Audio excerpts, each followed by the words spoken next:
E aí a gente já entra no que eles também esconderam de vocês. Que é o seguinte, mano. Por que 3 pontos de fuga? Porque 1, 2 e 3 pontos de fuga. Vamos lá. 1, 2 e 3 pontos de fuga. Exatamente. Pai, o Filho e o Espírito Santo. Perfeito. Boa, Bruno. Tem também o ângulo, tem essa relação de ângulo. Já entro nisso daqui a pouco também. Mas por que 3? Porque são 3 dimensões, gente. Tá? Os pontos de fuga, atenção, eles representam uma distorção em uma determinada dimensão. Note que quais são as dimensões? Você que é praticamente o Descartes, né, do brasileiro. Quais são as dimensões? X, Y, Z, ou também conhecidas como altura, largura e profundidade. Então, a situação de um ponto de fuga, note, a altura e a largura, tanto na frente como atrás, com qualquer ponto, altura e largura permanecem sem distorção. Ou seja, essas linhas são paralelas no mundo real e elas continuam paralelas no desenho.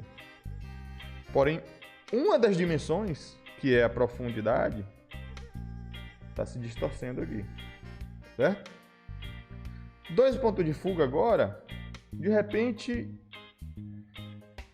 a sua altura continua vertical e, portanto, paralela. Ainda permanece paralela. Certo? Mas, agora, aquela que era a sua largura, agora também está distorcendo. Da mesma forma que a profundidade também está distorcendo. Então, os 2 pontos de fuga se referem basicamente às 2 dimensões que estão se distorcendo. A dimensão da profundidade está distorcendo e a dimensão da largura que está distorcendo. E os 3 pontos de fuga são as 3 dimensões que estão se distorcendo agora. Não existe mais nada que é de fato como a vida real. Ou seja, os objetos são paralelos, de fato, você perdeu isso. Agora tudo está distorcido. Existe um porquê disso, né? Então a largura se distorce para um lado, a altura está se distorcendo aqui em direção a um determinado ponto para baixo e a profundidade também. Perfeito? Então eu penso muito nisso. O ponto de fuga, ele ajuda a gente a entender a partir dessa ideia. O ponto de fuga, ele representa uma dimensão. Por que isso é importante? Porque isso me ajuda a complexificar esse objeto, por exemplo. Se eu tenho, por exemplo, se eu tenho uma outra linha que é uma linha que ela é paralela, por exemplo, a essa linha de largura, vamos chamar assim, né? Que está cortando o objeto no meio. Eu sei que ela vai atingir o mesmíssimo ponto de fuga lá. Né? Ela vai estar sempre em direção aos mesmos pontos de fuga, dentro daquela ideia. Ó, linhas que são paralelas no mundo real, elas estão convergindo aqui ao mesmo ponto de fuga, né? Quando distorcidas, por exemplo. Então, se tivesse um corte naquela outra direção, e claro, eu estou falando desse corte abstrato, mas isso valeria para a construção de qualquer coisa, de uma cabaninha, de uma casa, como vocês estão falando aí no chat, perfeito. Só que aí que entra, né, a questão, o ponto-chave da parada. Tá, Kaique, beleza, entendi mais ou menos, mas por que, afinal? O que é que determina uma coisa ser de 1, de 2 ou de 3 pontos de fuga? Para a gente amarrar essa linha de pensamento aqui juntos. O que é que vai determinar, no final das contas, a coisa ser de 1, de 2 e 3 pontos de fuga? Isso aqui eu quero falar hoje também, porque é outra coisa que muita gente que está começando a estudar perspectiva vacila pra caralho. É isso aqui, mano. Em que sentido? Mais uma vez, vamos lá. Qual é o grande vacilo? Isso aqui é um grandioso... Atenção, você que está começando agora, quer estudar perspectiva, nota isso aqui para você lembrar depois, quando você estiver estudando, mano. Por quê? Porque quando você vai ver quando você vai aprender usando a nossa escadinha, né? A gente falou da escadinha aqui mais cedo. A gente tem uma escada, certo? A gente tem alguns degraus a seguir, e esses degraus começam com as guias. As guias que são o quê?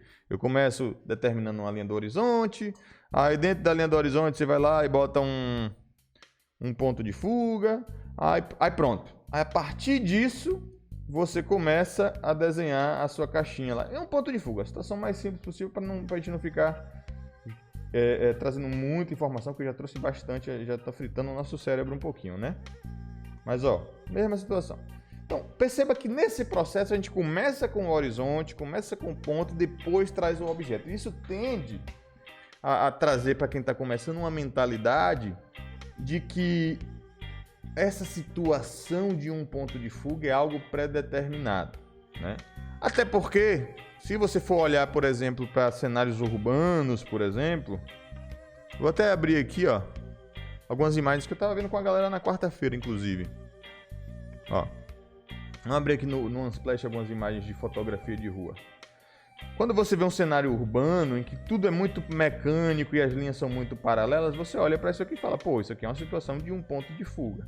Isso associado, né, o excesso de construções feitas pelo homem, digamos assim, né, pela humanidade, pela tecnologia, enfim.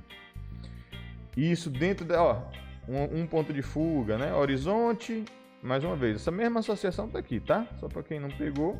Horizonte, clássico exemplo para explicar a perspectiva, inclusive, né?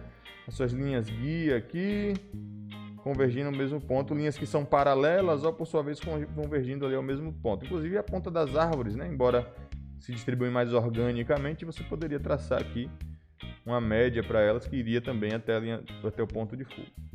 Cara, você acaba entrando construindo com isso uma mentalidade de que tudo, que o mundo está em uma situação ou outra. Essa situação é de um ponto. Essa situação é de 2 pontos. Muitas aqui de 1 ponto, né? 1 ponto, 1 ponto. Essa situação é de 2, essa situação é de 3. Mas quando você cai numa situação que ela é mais complexa, como essa mesma rua aqui, ó, que a rua faz uma curva e o cenário não é tão simples assim de definir, a gente acaba bugando a cabeça. E é importante ter em mente que essa relação, o que determina essa relação de ser 1, 2 ou 3 pontos de fuga, está numa relação entre você, observador, o ambiente e o objeto. É uma relação entre as coisas, principalmente entre você e o objeto, vamos colocar assim. Veja aqui, quer ver um exemplo para ficar bem claro? Se eu ficar desenhando aqui não vai ser tão interessante. Então o que a gente vai fazer? A gente vai abrir aqui o Blender. Liber Lilith, bem-vinda ou bem-vindo. Vamos lá, voltando aqui, né? Blender, vamos abrir o Blender rapidinho? Só pra gente conseguir enxergar melhor. O Rafex Twink, salve, mano. Vamos criar aqui sei lá, General. Olha lá, já vem aqui com a caixinha, ótimo. Só que a gente sabe que a regra do Blender é abrir a caixa e apagou a caixa logo na sequência imediatamente. Então você cria uma outra caixa. Vamos aumentar ela um pouquinho. Inclusive o Blender tá aqui com as 3 dimensões, né? E X, Y e Z, o tempo todo, que são as dimensões que a gente vai trabalhar, obviamente, né? Mas vamos lá, o que a gente tem aqui então? Uma caixa em perspectiva. O que é um programa de 3D, né, gente? Ele é basicamente um simulador de perspectiva. Não só de perspectiva, mas na hora do render também de trajetória de luz e a porra toda, né? O que eu quero mostrar pra vocês aqui? Eu quero botar no modo wireframe aqui, deixa eu ver. Aqui, né? Pronto. Deixa eu só... Então vamos lá. Essa situação, qual é essa situação? Você vai notar uma leve distorção aqui, mas é uma situação de um ponto de fuga. E a grande questão é que a situação de 1, 2 ou 3 pontos de fuga, o que determina isso é simplesmente a relação com o observador. Eu posso simplesmente girar um objeto que está em um ponto de fuga, de repente ele passa para uma situação de 2 pontos de fuga, e de repente ele passa para uma situação de 3 pontos de fuga. É uma relação entre a câmera e o objeto, entre o observador e o objeto, e não pré-determinado pelo ambiente. Eu posso tranquilamente, sem problema algum, ter numa mesma cena, por exemplo, um objeto que está em um ponto de fuga e um outro objeto que está em 2 pontos de fuga. Mas como eu falei, é claro que num cenário urbano, por exemplo, em que tudo é paralelo demais, a tendência é isso ficar mais uniforme, né? Como é o caso aqui, então você consegue traçar das janelas, do chão, do telhado, todas essas linhas que estão paralelas ao chão vai estar tudo certinho, uma situação específica, mas isso não é uma regra universal que eu predetermino no começo de tudo e depois crio o objeto em cima disso. Não. As coisas são, quando eu mudo de posição aqui, não necessariamente essas linhas vão todas coincidir, nem nada desse tipo. Então, o que determina a situação de um ponto de fuga é o quê? É o seguinte, eu vou fazer um exemplo. Vamos imaginar essa cena vista de cima. Como, por exemplo, vamos fazer assim, Vamos colocar isso aqui de frente. Isso aqui é uma situação de um ponto de fuga, né? Ou seja, assim, ignorando qualquer distorção menorzinha e tal, né? Abstraindo um pouquinho de pequenas distorções que a gente pode notar, você tem o quadrado frontal, ou seja, altura e largura paralelos, mais uma distorção na dimensão, ó, da profundidade. Aquela situação que a gente fez algumas vezes, certo? Para isso acontecer, qual é a relação que está rolando da câmera com a caixa? O observador, ó, visto de cima, uma câmera de cima, ele está olhando, e aí vamos chamar essa trajetória da linha de linha da visão, essa trajetória da visão, perdão. Isso que é importante. É importante entender que o objeto ele está com o plano frontal, o que a gente chama de perpendicular, né? Numa relação de 90 graus com o plano frontal. Então a gente está olhando para esse plano da frente de frente. Ou uma outra maneira de pensar, a linha da visão está paralela à profundidade. É o caso quando a gente está olhando para uma estrada, né? Então a nossa vista ela está paralela à profundidade da estrada e, portanto, a gente vai ver aquele afunilamento lá no horizonte, onde se estende aquelas linhas paralelas de profundidade. É isso que está acontecendo, mas impede alguma coisa de eu chegar aqui e ter um objeto numa outra posição, um outro objeto? Não impede. Eu posso ter na mesma cena um outro objeto que não está mais respeitando essa relação e entrando numa situação diferente. Deu para entender aqui, gente? Eu quero que eu volte um pouquinho. Você vê que eu estou realmente pressupondo que a gente já entende que existe essa coisa de 1, de 2 e 3 pontos de fuga. Por que eu tô pressupondo isso? Meio parecido com o nosso amigo Scott Robertson. Porque, assim, sinceramente, eu posso explicar esse processo de 1, 2 e 3 pontos, eu poderia explicar, mas assim, isso é algo que é tão de fácil acesso, bicho, que assim, a missão de vocês é, se você não conhece ainda como fazer uma caixinha em 1 ponto, como fazer uma caixinha em 2 pontos, como fazer uma caixinha em 3 pontos, pô, abre aí no YouTube, tem 1 milhão de tutoriais, e a parte mecânica, ela é a parte mecânica, eu não vou trazer nenhum grande diferencial na parte mecânica de como fazer essa caixinha. Porque é a técnica pura, né? E eu acho que você pode buscar isso. O que eu posso trazer é uma outra visão a partir desses pontos aqui que normalmente você não vai ver nesses tutoriais, sacou? Eu acho que essa é a maneira que eu posso agregar mais para que quando você for estudar, você lembre desse material aqui, reveja, se for o caso aí no VOD ou no YouTube. Eu pretendo postar essa gravação no YouTube também, tá bom? Tranquilo? Posso seguir então para o que caracterizaria então a situação de 2 pontos de fuga? Bom, se a gente olhasse para uma situação de 2 pontos de fuga, e eu posso simplesmente fazer isso aqui, ó. Como é a situação de 2 pontos de fuga? É uma situação que, ó, o que aconteceu? Quando eu rotaciono esse objeto com relação ao observador, note que, independente se ele está mais acima, no meio ou mais abaixo, a mesma coisa num ponto de fuga, tá? A gente pode também adereçar uma outra questão aqui. Eu tenho uma situação nova. Essa situação é a situação de 2 pontos de fuga. O que é que está acontecendo na situação de 2 pontos de fuga? Na situação de 2 pontos de fuga, as linhas, como a gente já tinha falado, né? Agora tem um ponto de fuga que representa uma distorção em uma dimensão, vamos chamar na dimensão da largura, uma outra distorção na dimensão da profundidade, né?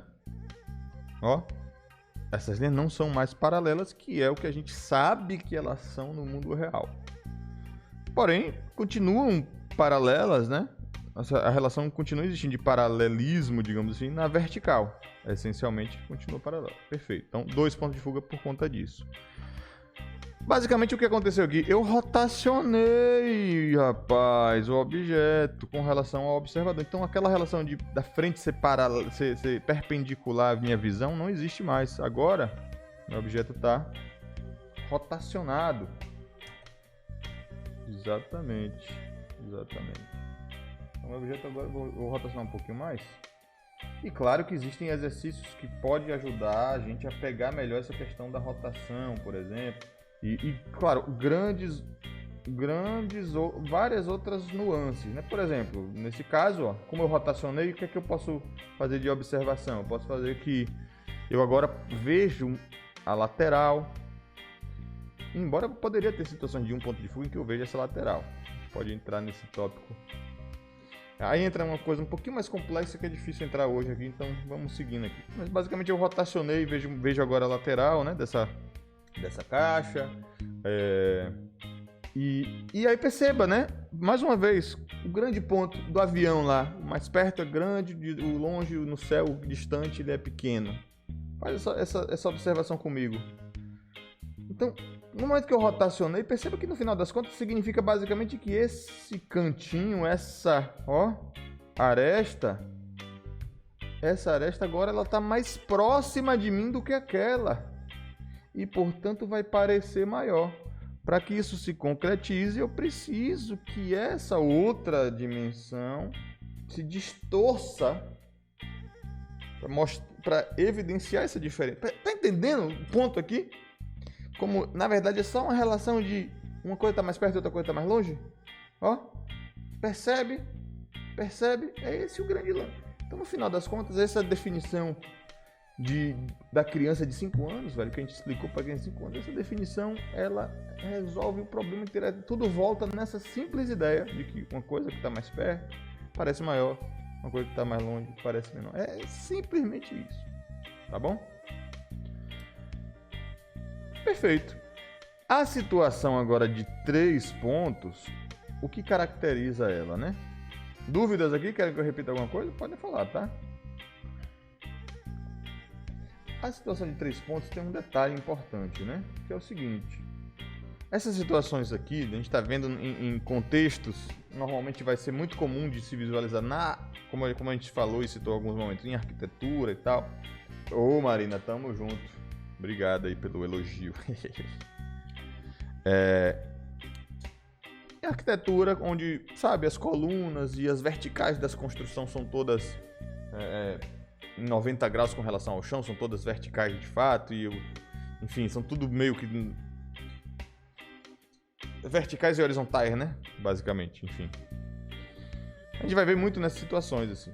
É muito comum 1 e 2 pontos de fuga a gente vê. Dá pra ver de 3 também? Dá pra ver de 3 em um contexto também específico. Mas aí a gente tem que entender qual é a situação por trás de 3 pontos de fuga, né? Que é o seguinte. Onde é que a gente vai ver muito? No caso da arquitetura, vamos até usar logo o exemplo da arquitetura. Logo, vamos fazer isso. Vamos pegar o exemplo da arquitetura. Onde que a gente vai ver bem claramente... Será que eu acho alguma imagem legal aqui? De 3 pontos aqui, deixa eu ver... Tem um ali, mas eu quero um pouco mais evidente. Vamos procurar... Vamos aqui no Street View. Um excelente esquemazinho para você dar uma olhada em referências de perspectiva e tal. É o Street View, né, velho? É sempre ótimo. Pronto. Saí aqui na Praça da República, em São Paulo. Caralho. Minha avó, inclusive, minha finada avózinha, par de pai, que ela é de São Paulo, ela morava na Praça da República. Um prédio antigo desses aí. Vamos olhar pra... Aqui, ó. O que é que a gente tem aqui? A gente tem nesse prédio aqui agora, ó. Estamos olhando de frente pro prédio, situação de quê? 2 pontos de fuga, certo?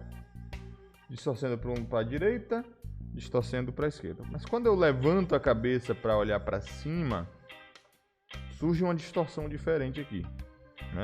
Que é uma distorção para cima, vertical, né? Essa distorção, claro, o Google Street View faz uma distorção de lente aqui para tentar adaptar para ficar funcional, né? Mas a distorção não estava acontecendo quando eu estava olhando de frente. É mais ou menos o que acontece na vida real mesmo, né? Você olha para cima, aí vai distorcer ali essa brincadeira. Então o que acontece basicamente é quando você quebra o eixo da visão, né? Para cima ou para baixo, tá? Às vezes está no topo de um prédio olhando para baixo, tu poderia perceber isso dessa maneira também. E aí a vertical que até esse momento, ó, estava paralela, de repente o objeto levantou e eu preciso, ó, chega um momento que ele sai do meu campo de visão ali, ó, onde ele se manteria em 2 pontos, ele sai do meu campo de visão e chega uma hora que eu preciso olhar para cima. Quando eu olho para cima ou para baixo, né?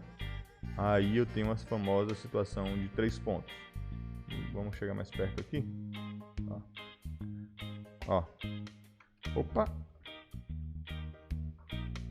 Aí essas linhas começam a se distorcer. Boa, Danja. Tamo junto. Obrigado, mano. Ó, para cima, profundidade, largura. Todas as dimensões se distorcem. Certo? É basicamente essa relação. Então, assim, não tem muito mais o que falar. Continua aquela mesma ideia ali daquela visão de superior que a gente estava encarando mais cedo. Deixa eu ver se eu consigo voltar nela. Continua essa ideia, porém agora com um detalhe, né? Um detalhe extra que é... Ó, um detalhe extra que é o fato de, se a gente olhasse lateralmente... Vou deixar tudo preto aqui rapidinho, ó. Se eu olhasse lateralmente para essa mesma situação, agora a minha direção do olhar mudou. Então ela não está apenas rotacionada assim, mas está rotacionada assim e vista de cima, né? E vista de baixo, desculpa. Vou colocar para exemplificar essa ideia aqui, certo? E aí você vê a parte de baixo, enfim. Ou para baixo também. Esses são pontos importantíssimos, né? De pensar nessa relação. E aí, na prática, né? Fazer o que eu falei que eu ia fazer aqui, que é, velho, eu posso ter várias situações ao mesmo tempo, né? Essa caixinha aqui, ela pode estar, ó, numa situação de 3 pontos e aquela numa situação de 1, por exemplo, ao mesmo tempo. Porque a relação delas está diferente comigo. Percebe? Pronto.